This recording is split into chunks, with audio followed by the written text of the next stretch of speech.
semua juga tahu, wilayah NKRI itu luasnya mantap betul. Sementara itu Erick Thohir menjelaskan, kalau kerjasama ini juga bertujuan untuk meningkatkan kualitas dan pengalaman timnas Indonesia di semua kelompok umur, baik putra maupun putri, dengan fokus pada pengembangan pemain muda berbakat. Dan rencananya, timnas Belanda akan datang ke Indonesia pada tahun 2025 untuk laga uji coba melawan timnas Belanda datang ke Indonesia.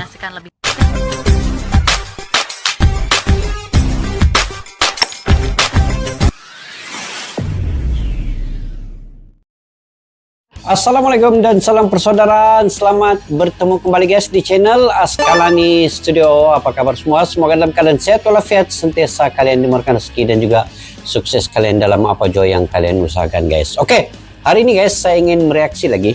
Tetapi ini kali ini terkait dengan apa yang telah dilakukan oleh PSSI dan juga Sinteyong, yang mana impak pemain Indonesia di era divisi apabila ramai pemain di Belanda yang berhijrah dan menjadi WNI, mengambil sumpah WNI, dan mereka membuat keputusan. Kadang-kadang ada keputusan pemain ini yang begitu tidak masuk akal bagi mereka yang berada di Belanda. Kenapa memilih timnas Indonesia? Dan ini impaknya sebenarnya. Ketika ada pemain timnas Indonesia yang bermain di klub-klub di Belanda, itu penonton di liga itu semakin disoroti dan semakin meningkat naik. Itu impaknya guys. Dan pemain-pemain yang bergrade A, berkelas tinggi yang ada di Belanda itu cukup banyak guys, cukup ramai, yang tidak mungkin akan habis. Karena di Belanda ini kita tahu dari segi sepak bolanya itu punya sistem sepak bola yang dari akar umbinya, basisnya ataupun asasnya itu memang kita ketahui punya sistem sepak bola yang berkualitas tinggi daripada kelompok umur sampailah ke seniornya. Jadi ini yang saya ingin reaksi guys. Penonton liga kami makin naik, impact pemain Indonesia di era divisi makin disorot. Apa di sebalik judul dalam video ini?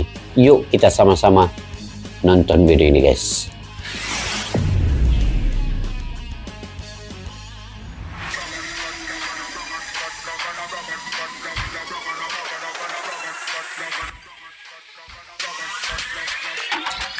Ini berkah dari Bapak Erick Thohir juga dan daripada Sinteyong juga. Indonesia selalu jadi bahasan yang menarik bagi setiap media. Nggak cuma dari media lokal, bahkan pembahasan seputar Indonesia juga telah menyebar ke berbagai negara. Di mana pastinya Belanda adalah negara yang medianya kini banyak membahas seputar Garuda. Hal itu jelas tak terlepas dari banyaknya pemain dari Belanda yang banyak membahas yang dinaturalisasi menjadi WNI. Jelas melihat hal semacam itu, KNVB sejatinya juga cukup was-was. Karena beberapa nama yang dinaturalisasi pun adalah mereka yang secara bakat dan usia cukup potensial. Terbaru ya sudah pasti, nama Miss Hilgers dan Eliano Reinders yang dipastikan Coach Shin masuk ke dalam skuad yang akan main melawan Bahrain dan juga China. Nah, meskipun dilanda dilema, KNVB di satu sisi juga merasa senang karena sekarang Eredivisie jadi tambah banyak yang nonton, di mana rating liga tersebut diketahui naik pesat karena cukup banyak pemain Indonesia yang main di sana. Sesuatu yang pastinya sama sekali tidak akan terpikirkan oleh KNVB sebelumnya. Oke guys, tapi ini betul ya. Karena pemain-pemain Indonesia ini kalau sudah dia bermain di timnas Indonesia, pertama followersnya akan meningkat. Dia tidak kira lah di Instagram kah, di Facebook kah, dia ada YouTube kah. Jadi itu akan meningkat secara mendadak. Itu dari satu sisi positif, yang mana fans-fans Indonesia ini ataupun rakyat Indonesia itu cepat untuk mereaksi dengan pemain-pemain ini.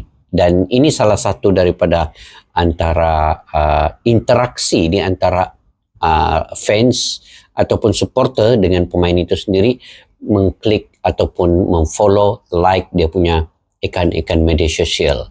Dan kini apabila pemain ini sudah bermain dengan timnas Indonesia, pasti itu akan ada dampaknya ke KNVB di Belanda.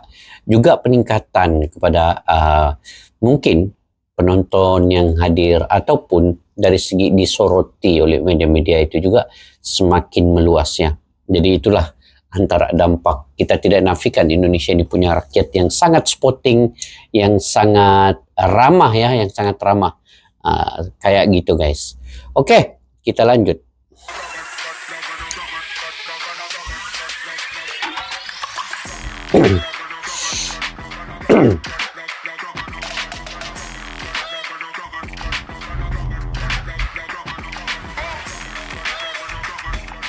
Bisa dibilang kita cukup beruntung bisa menjadi saksi perkembangan timnas Indonesia sejauh ini. Yap, kalau biasanya kita cuma bisa melihat pemain timnas berasal dari klub-klub lokal, kini kita bisa melihat para pemain Indonesia tersebar di liga-liga ternama di luar negeri. Jesus di Italia, Nathan, Elkan, dan Marcelino di Inggris, lalu Sandy, Shane, dan Ragnar di Belgia, Martin Pas di MLS Amerika Serikat, dan sudah pasti Kelvin Verdonk, Tom Haye, Ivar Jenner, Michel Gars, dan Eliano di Liga Belanda. Nah, gitu aja udah merasa keren kan? Bayangin, kalau nama Ian Madsen, Jero, Jaden, Kevin Dix, Ole Romeni, Zelstra, hingga Miliano Jonathans ikutan fix. Makin keren dong pastinya, dan sudah pasti timnas Indonesia akan benar-benar jadi tim Asia yang vibes-nya Eropa banget. Pascal Struijk. Kalau ada Ian Madsen lagi guys, gila Semua dia punya pemain ini bergrade A. Semua berkualitas dan ada nama di Eropa ya. Terutamanya di Belanda, kalau pemain itu memang klubnya berada di Belanda. Nah itu bukan kaleng-kaleng. Nathan Joe, Calvin Verdonk, Bang J di Serie A, Martin Pas di Belanda juga. Ya, berkaca dari itu semua, maka wajar jika banyak sekali media-media luar negeri yang menyoroti gimana sih perkembangan timnas Indonesia ini. Mobil khusus yang dibangun karena bagaimanapun, nyaris semua pemain diaspora yang ada sekarang adalah mereka yang berdarah Indo-Belanda. Sehingga wajar, para netizen menjuluknya sebagai barudak VOC. Ya, karena emang sebanyak itu gitu loh. Ya, sebenarnya Ken Vibi sendiri merasa cukup was-was dengan manuver dari PSSI. Karena banyak sekali pemain yang secara potensi dan juga usia ditarik menjadi WNI. Terbaru di Timnas U20 aja, Coach Indra menyatakan akan ada 2 pemain diaspora lagi yang akan gabung. Di mana mereka adalah Raya Simons dan Safi Woedstra. Meskipun begitu, di satu sisi Ken Vibi pun juga merasa senang dengan adanya pemain Indonesia yang main di Liga Belanda. Karena secara tak langsung, itu membuat rating Eredivisie mendadak naik, terutama jika menayangkan laga yang ada pemain Indonesianya. Yap, kami meyakini kalau setahun kemarin juga, aja, siapa sih yang antusias nonton pertandingan Almere City melawan Twente atau Feyenoord melawan NEC Nijmegen? 99% dikit banget. Tapi kemarin saat Almere City yang diperkuat oleh Tom Haye dan Twente yang diperkuat oleh Michel Gars, walah, antusiasnya luar biasa. Kemudian ada juga momen Tom Haye yang berangkulan dengan Eliano Reinders usai laga PEC Zwolle versus Almere City. Itu juga jadi momen yang banyak dibicarakan oleh media Belanda. Intinya, bukan menjadi rahasia Tom Haye juga di situ ya. Ada unsur Indonesianya, pasti bakal rame. Kan gitu. Betul-betul. Yang penting dia ada unsur Indonesianya, pasti ramai guys ya. Prof Tom Haye. Prof Haye lah kan nih.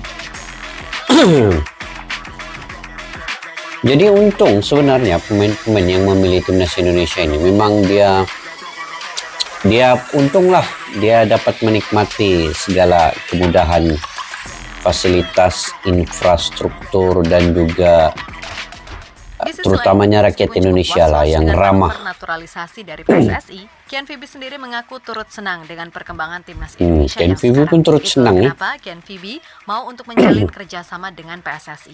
Bahkan menurut Sekjen Ken Vibi, ini kerjasama mantap. Indonesia dalam setahun terakhir memang luar biasa perkembangannya. Di mana ia pun tak ragu menyebut Indonesia sebagai raksasa yang telah bangun seutuhnya. Indonesia adalah raksasa yang tertidur. Namun dengan rencana yang Anda paparkan, Indonesia dipastikan bukan lagi raksasa yang tertidur, tetapi raksasa seutuhnya. Ucap Deong sebagaimana dikutip dari akun Instagram Dijong. Lebih lanjut, Deong sendiri memandang kerjasama ini sebagai langkah awal yang penting bagi masa depan sepak bola kedua negara. Yang mana ia optimis kerjasama ini akan menciptakan situasi yang saling menguntungkan dan melahirkan model kerjasama yang modern. Ini kerjasama yang bagus. PSSI dan Ken Vibi mencakup beberapa aspek. Di antaranya, rencana pertandingan uji coba antara timnas Indonesia dan Belanda, serta program pengembangan pelatih. Mengingat Belanda juga dikenal selalu bisa melahirkan pelatih dan mentor yang berkualitas tinggi. Namun menurut Deong, salah satu kunci keberhasilan timnas Belanda adalah komitmen untuk menjaring talenta muda, bahkan di daerah terpencil. Itulah yang kemudian coba untuk diaplikasikan di Indonesia, walaupun semua juga tahu, wilayah NKRI itu luasnya mantap betul. Sementara itu Erick Thohir menjelaskan, kalau kerjasama ini juga bertujuan untuk meningkatkan kualitas dan pengalaman timnas Indonesia di semua kelompok umur, baik putra maupun putri, dengan fokus pada pengembangan pemain muda berbakat. Dan rencananya, timnas Belanda akan datang ke Indonesia pada tahun 2025 untuk laga uji coba melawan timnas Indonesia. Belanda Perihal jadwal pertandingan itu masih dikoordinasikan lebih lanjut, mengingat kedua tim sedang menjalani kualifikasi Piala Dunia 2026. Mantap nih timnas seniornya datang ke Indonesia. Kalau Argentina bisa datang, jadi Belanda pun tidak mustahil juga. Memang senang lah, mudah lah kan untuk datang ke ini, sudah hubungan. Yap, terlepas dari apapun, pokoknya segala hal yang baik buat timnas kedepannya bisa berjalan sesuai dengan rencana. Dan semoga oknum-oknum yang suka ngerecokin kena batunya. Karena gimana ya? Risih aja sih, seolah-olah mereka yang paling peduli sama pembinaan dan sebagainya. Padahal mah kebaca banget arahnya mau kemana. Intinya buat elemen timnas, fokus utama sekarang adalah round 3 untuk timnas senior. Lalu tim U20 adalah Piala Asia U20 dan yang U16 juga sama. Jadi jalankan apa yang udah dijalankan, segala tek-tek bengek di luar lapangan, biarlah itu akan menjadi tanggung jawab Pak Erick Thohir untuk membereskannya. Oke? Betul. Kita Garuda.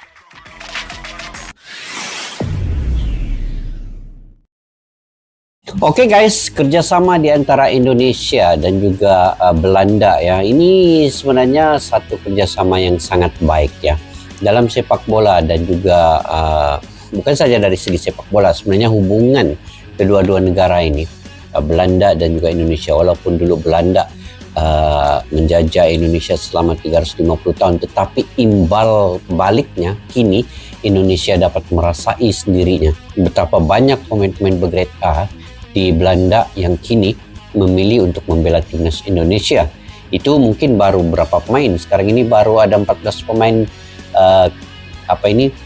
diaspora yang mengambil sumpah NI. Sebenarnya ada banyak lagi guys, ada ramai lagi pemain-pemain di Belanda itu yang kemungkinannya selepas ada hubungan antara kedua-dua ketum Bapak Erick Thohir dan juga di Belanda ini, makin selepas ini akan ada aktivitas ataupun kegiatan-kegiatan yang menguntungkan kedua-dua belah pihak, terutamanya di Indonesia.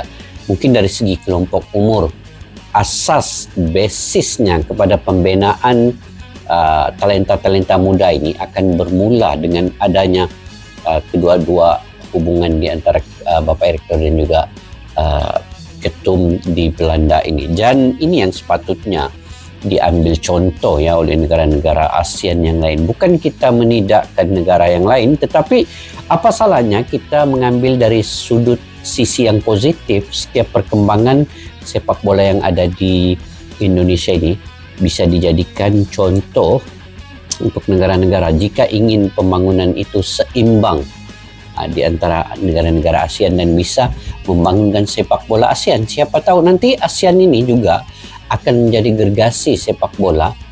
Dan sekarang ini pun kita melihat daripada sudut kemajuan sepak bola di Indonesia itu perlu dijadikan ukurannya. Jadi kita ambil yang positif. Saya selalu membahaskan, saya selalu membicarakan terkait dengan apa salahnya untuk mengambil sisi positif untuk perkara-perkara yang mendatangkan kebaikan. Nah itu guys, jadi kepada yang selalu berkomentar negatif itu tidak apa, sebab itu mungkin salah satu sudut sisi pandangan negatifnya yang mengkritik, tetapi dalam masa yang sama itu sebenarnya membina kita punya pemikiran. Nah jadi tiada salahnya setiap komentar itu, walaupun dia negatif, dia positif.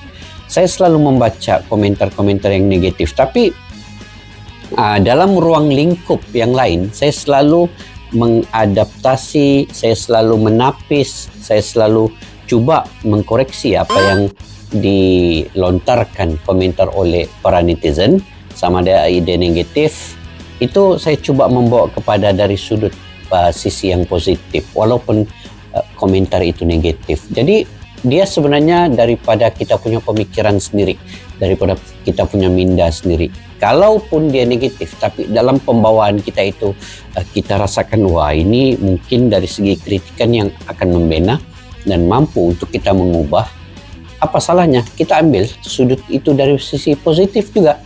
Negatif akan bertukar menjadi positif. Jadi insya Allah guys, saya sangat apresiasi kepada apa yang dilakukan oleh Timnas Indonesia, terutamanya Bapak Erick Thohir yang telah membawa Indonesia disoroti dunia. Dan bayangkan ya, di Belanda sendiri meningkatnya sorotan, meningkatnya mungkin penonton, pendukung yang datang ke stadion, dan juga dari segi media sosial juga disoroti. Belanda itu disoroti. Dan oleh karena ada pemain-pemain diaspora Belanda itu bermain membela timnas Indonesia, dampaknya juga kepada Belanda. Jadi itu antara yang baiklah dari kedua-dua belah pihak ini. Jadi sekali lagi saya ucapkan tahniah selamat untuk timnas Indonesia yang dapat membangun sepak bola ini dalam masa 3 ke 5 tahun. Itu sangat cepat sekali ya.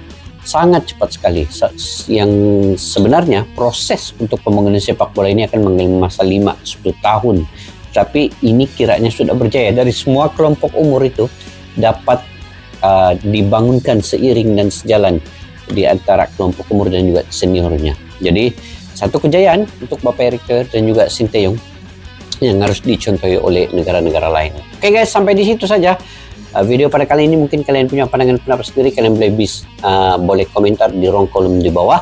Pada yang sudah subscribe dan selalu komentar, like juga, terima kasih banyak-banyak. Tanpa kalian saya tidak mampu berada dalam berkomentar di ruang YouTube ini. Dan kepada yang baru mampir ke channel ini, jangan lupa untuk subscribe, like, share, dan komen juga. Semoga kalian sentiasa murah rezeki. Assalamualaikum warahmatullahi wabarakatuh. Bye-bye. Askalani Studio untuk kita, channel yang bereaksi tentang apapun yang ada di Indonesia. Channel YouTube dari Malaysia di Askalani Studio. Jika mau tahu tentang Indonesia, ayo like and subscribe channel kami, Askalani Studio. Askalani Studio.